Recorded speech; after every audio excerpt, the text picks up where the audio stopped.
My piece of music is Strange Fruit, performed by Billie Holiday, and it was voted Time Magazine's Song of the Century in 1999. A little background on it: it was written by the literature teacher, Abel Meropol, also known by the pseudonym or pen name Lewis Allen. It was a poem published in 1937 to protest racism and was actually called Bitter Fruit when it was published. The song was released in 1939, sung by Billie Holiday, and as I said, was voted Time Magazine's Song of the Century in 1999. Now, it started as the poem titled Bitter Fruit, released in 1937 in a magazine called The New York Teacher. The writer, Abel Meropol, wrote it based on a photo that he saw of two black men hanging from a tree in the South during times of segregation, and it disgusted him so much that's why he wrote it. The lyrics refer to the lynching and hanging of the two black men in the song, and the first time it was performed in Madison Square Garden at the Cafe Society by vocalist Laura Duncan, and that is also the same place where Billie Holiday heard it for the first time, and she was suggested trying to sing it herself, and she said, "Yeah, sure, I like music, I'll try it."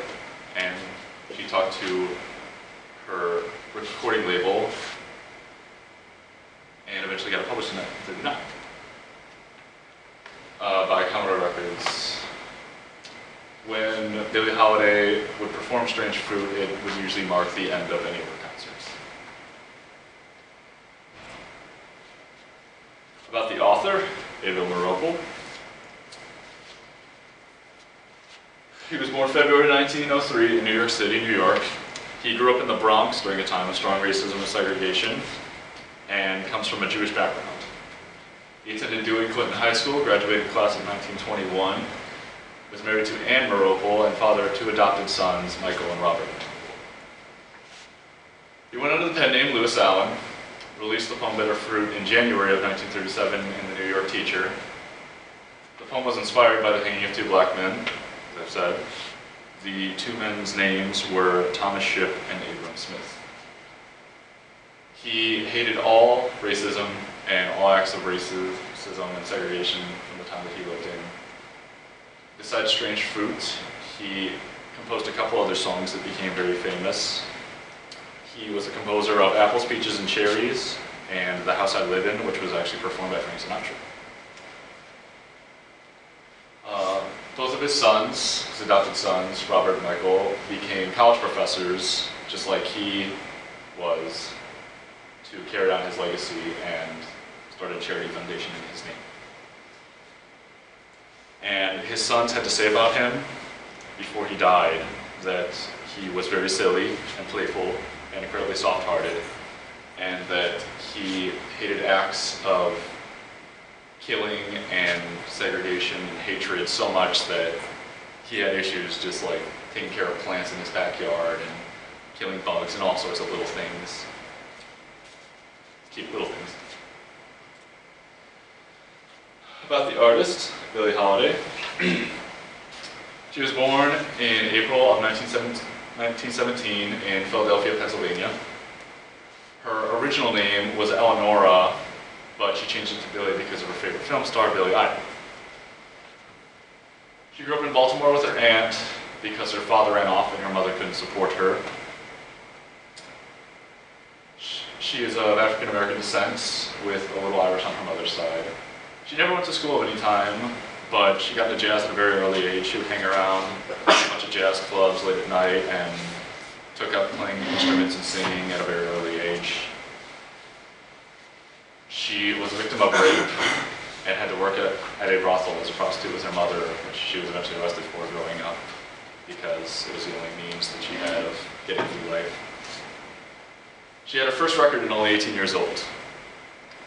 And besides Strange Fruit, some other hits that Billie Holiday recorded were What a Little Moonlight Can Do and Miss Brown Tea. She had many issues with drug abuse and addiction, mostly heroin, leading to several arrests and eventually her death. She was married twice in her lifetime. And when she died, she was married to Louis McKay, who was an abusive mafia enforcer. When she died in 1959, she was held in a hospital bed in New York, and police were around her and refused her from seeing anyone or just making the best out of her last moments. So she had a very sad death. Songs would pay tribute to her. A stamp was made of her and a statue was erected in her honor. That statue still stands at the corners of Lafayette and Pennsylvania Avenues in Baltimore.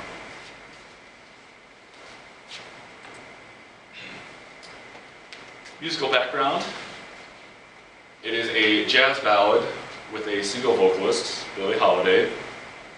It is accompanied by piano, played by Sonny White, trumpet, played by Frank Newton, alto sax, played by Tab Smith, tenor sax, played by Kenneth Allen, guitar, played by Jimmy McLean, bass guitar, played by John Williams, not the John Williams that does Star Wars and stuff, but a John Williams, and drums, played by Eddie Dougherty. It's very slow tempo at 60 beats per minute. It is in quadruple meter, so simple measures of 4. It has a lot of syncopated rhythms throughout the song. It's really jazzy. It's really hard to follow the rhythm sometimes because it's going really slow and accents at odd times during all the different measures throughout it. There's a conjunct melody with a few leaps, sung very legato. It's all connected and smooth. It's homophonic texture. It's very climactic and dynamic. It starts off very soft and brings in one instrument at a time, and eventually Billie Holiday singing herself, and it rises so much in volume and intention. It has a rich harmony with many chromatic steps, which add to that intensity because it wants to resolve a lot, and it just gets tenser and tenser as it goes along. And it can really make the listener feel very uneasy listening to it.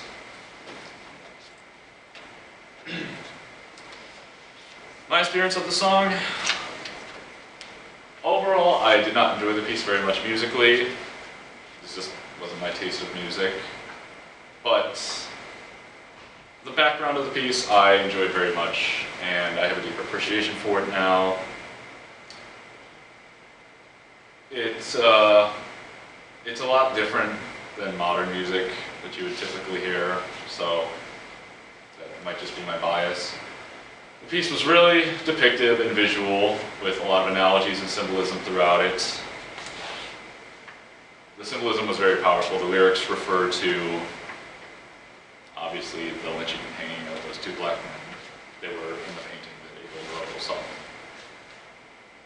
When I first heard it, I couldn't understand what the piece was about the first time, because I hadn't read anything about it. I didn't know anything about the background.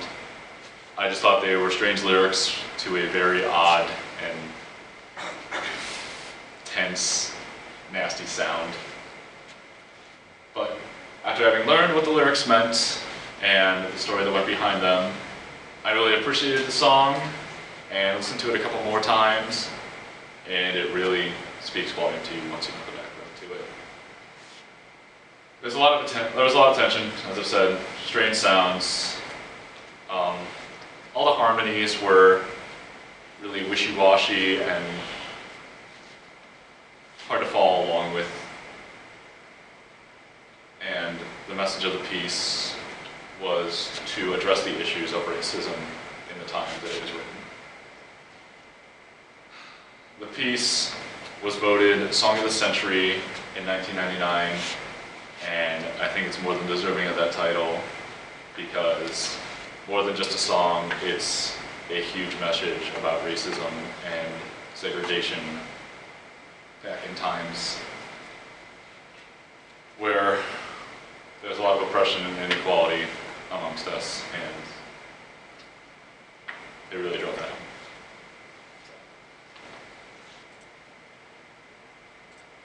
Here's the song.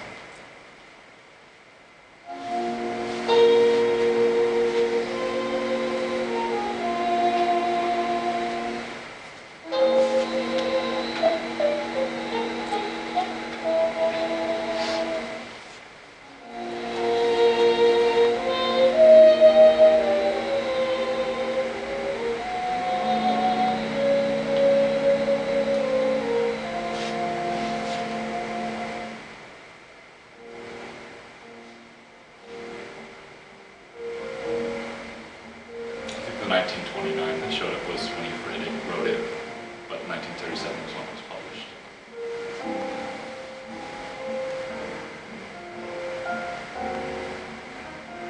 You see it starts off really soft, it's just the piano right now.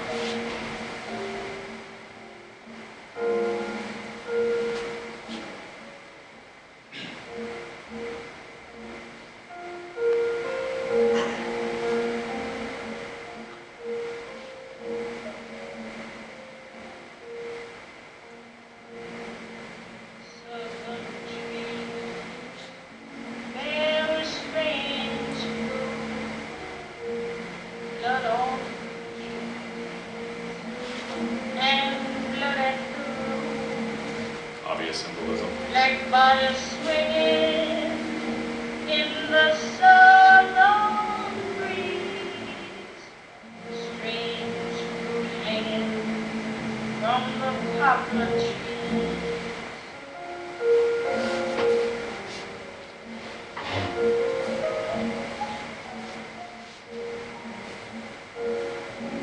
Pastoral scene of the gathered sun,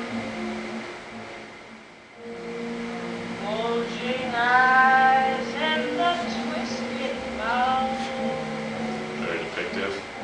scent of magnolia, sweet and rich. Then the sudden smell of burning flesh. Here is a food for the crows to love, for the rain to gather, for the wind to sough, for the sun to rise, for the tree to drop.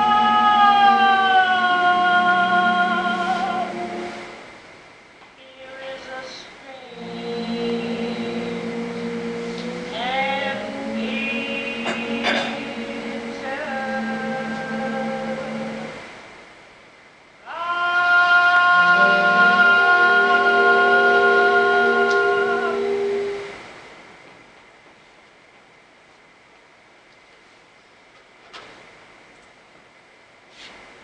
So knowing that background, looking at the lyrics, yeah, it's pretty bad.